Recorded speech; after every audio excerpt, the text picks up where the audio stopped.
জাতীয় নাগরিক party NCP আসন্ন জাতীয় নির্বাচনে জোটবদ্ধভাবে অংশ নিতে যাচ্ছে, এটি এখন প্রায় নিশ্চিত। তবে জোটটি কোন দলের সঙ্গে হবে, বাংলাদেশ জাতীয়তাবাদী দল বিএনপি নাকি জামায়াতে ইসলামীর সঙ্গে, এই প্রশ্ন ঘিরে রাজনৈতিক অঙ্গনে চলছিল নানা আলোচনা। সব জল্পনার অবসান ঘটিয়ে শেষ পর্যন্ত জামায়াতে ইসলামের সঙ্গে জোট গঠনের পথে এগোচ্ছে এনসিপি।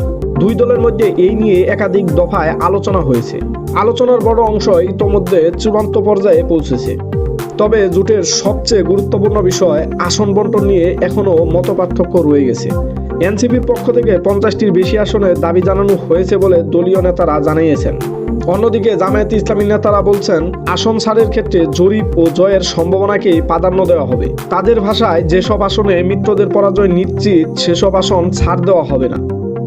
এই বিষয়ে এনসিপির সিনিয়র যুগ্ম আহ্বায়ক আরিফুল ইসলাম আদিব বলেন, জামায়াতের সঙ্গে জোট গঠনের আলোচনা চলছে।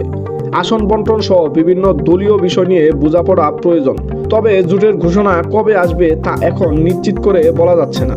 জোট হলেও এনসিপি নিজেদের প্রতীকেই নির্বাচন করবে।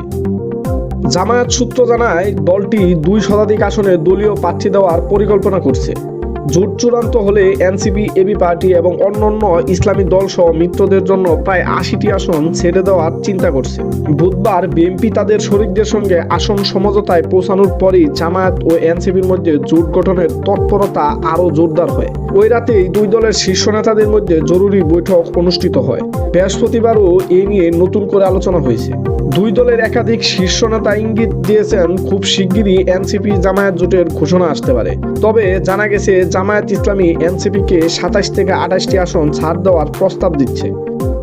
নাম প্রকাশে অনিচ্ছুক এনসিপির এক শীর্ষ নেতা বলেন, আগামী বছর সংসদ নির্বাচন হওয়ায় আসন বণ্টনের বিষয়টি দ্রুত নিষ্পত্তি করতে চায় দলটি। তিনি জানান, এই বিষয়ে দীর্ঘসূত্রতা তৈরি হলে নির্বাচন মাঠে প্রস্তুতির সময় কম পাওয়া যাবে। রাজনৈতিক বিশ্লেষকদের মতে, জোটের আগে দলের আস্থা অনেক জরুরি। কারণ কোথাও কোথাও এনসিপির দল থেকে পদত্যাগ করছে নেতারা, কোথাও আবার দলীয় কুন্দল ভুগছে এই নতুন দলটি।